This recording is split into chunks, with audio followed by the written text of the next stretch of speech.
ድሮ ቀጫጫ ሆነው የምታውቋቸው አርቲስቶች ድንገት ሸንቀጥቀጥ ብለው ከተመለከታችኋቸው ሚስጥር ወዲህ ነው። ገንዘብ ካለ የዳሌን ስፋት ማስጨመር፣ የፊትን ቆዳን ማንጻትና ቦርጭም ካለ ማስመጠጥ የዘመኑ ፋሽን ሆኗል። አፍንጫው ደፍጣጣ ከሆነበትም ኩስኩስት የመሰለ ሰልካካ አፍንጫ ማድረግ ለገንዘቦ ይተውለት። በየጎዳናው የወንዶችን አይን የሚጣራ ዳሌ ከፈለግሽ BBL የተባለ የዘርፉ ሕክምና አለ። አርቲስቶቻችን ታዲያ ሹልክ እያሉ አበጥ ብሎ ይመለሳሉ። በቀጣዩ ዙር ደግሞ ደብዘዝ ያለ የፊታቸውን ቆዳ ፈካ አድርጎት ይመለሳሉ። የነዚህን ሁሉ ሚስጥር ዛሬ እንገልጣለን።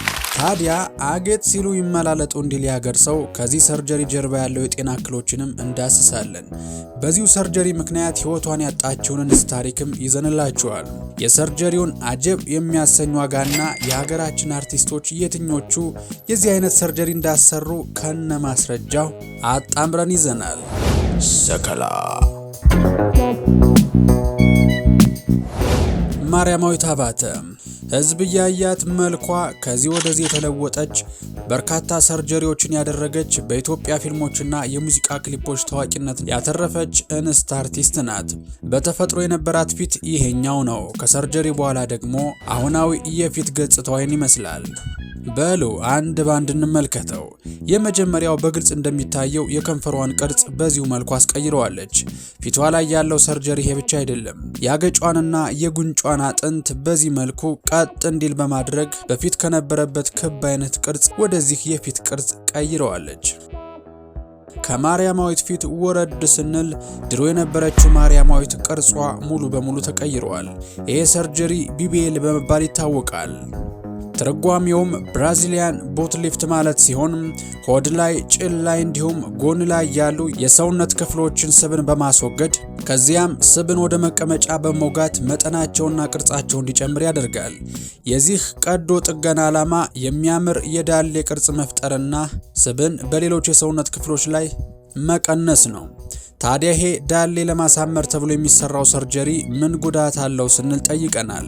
መቀመጫ ላይ በመርፌ የሚወጋው ቅባት ወደ ደም ስር ገብቶ ወደ ሳምባ፣ ልብ ወይም አንጎል የሚሄድ ነው። ይህም አስጊ የሆኑ ችግሮችን ያመጣል ተብሏል። አንዳንዶቹ ደግሞ ያልተመጣጠነ ዳሌ ኑሯቸዋል።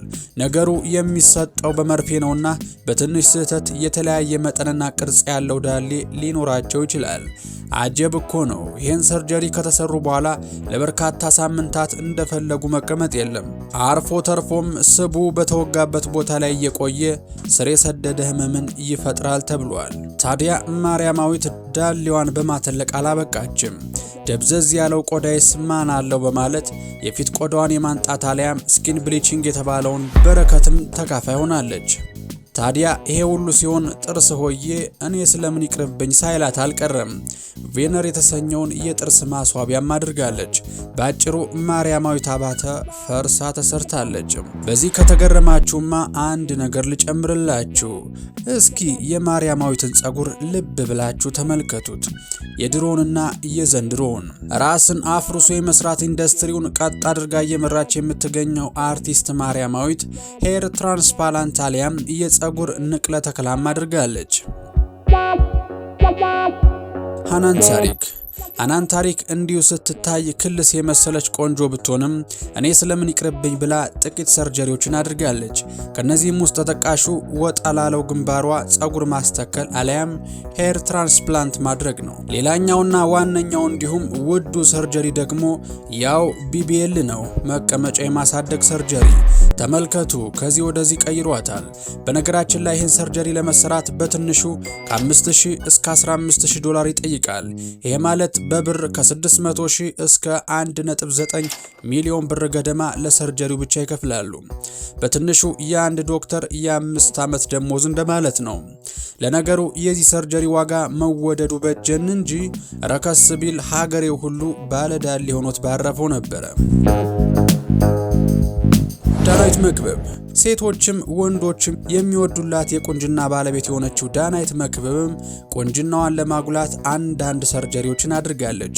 በግልጽ እንደሚታየው ከዚህ የቀድሞ የሰውነት ቅርጽ ወደዚህ የBBL ሰርጀሪ አቋሟን ቀይራለች። ታዲያ ይሄ የBBL ነገር አሳሳቢ ደረጃ ላይ አልደረሰም ትላላችሁ? ከዚህ ባለፈ ዳናይት ቆዳዋን በማንጣት የፊቷን ቆዳ በዚህ መልኩ ፈካ እንዲል አድርጋለች።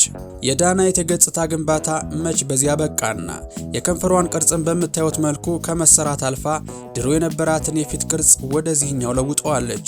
እንደ ማርያማዊት ሁሉ ዳናይትም የጥርሷንም ነገር አብሮ ታስቦበታል።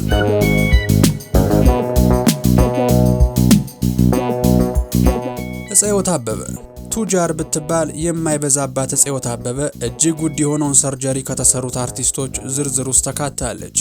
የዳሌ ማሳደጊያውንና ቦርጭ የማስመጠጥ ሰርጀሪዎችን አድርጋለች።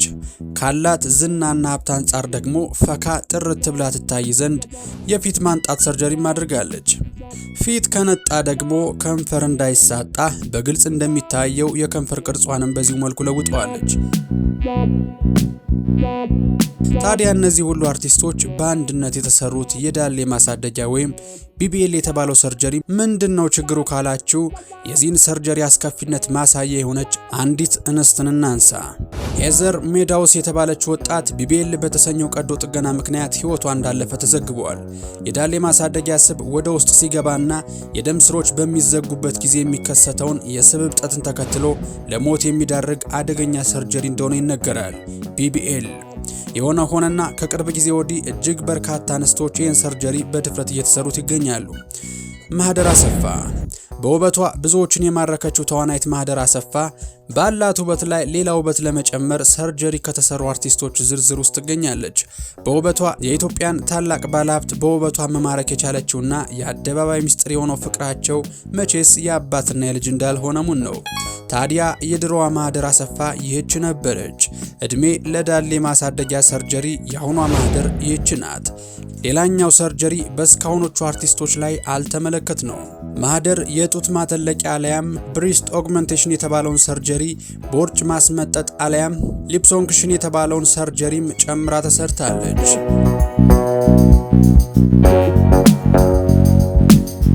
አዲስ ዓለም ጌታነህ ተዋናይት አዲስ ዓለም ለተሰራችው የዳሌ ማሳደጊያ ሰርጀሪ የራሷ ፎቶ ብቻውን ምስክር ነው።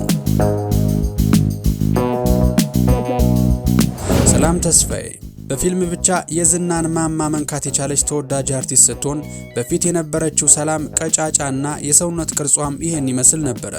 ታዲያ በቅርቡ ግን ሰላም የፕላስቲክ ሰርጀሪ በመሰራት ልጅ የወለደች ሳይሆን ሸንቃጣ ኮረዳ መስላ ታይታለች። ማስረጃዎቹ ደግሞ በአጭር ጊዜ ውስጥ የተጋነነ የሰውነት ቅርጽና ልጇን በሲኤስ እንደመውለዷ ሰውነቷ ላይ ምንም አይነት ጠባሳ አለመኖሩ ጉዳዩን ያረጋገጡ ማስረጃዎቹ ነዋል።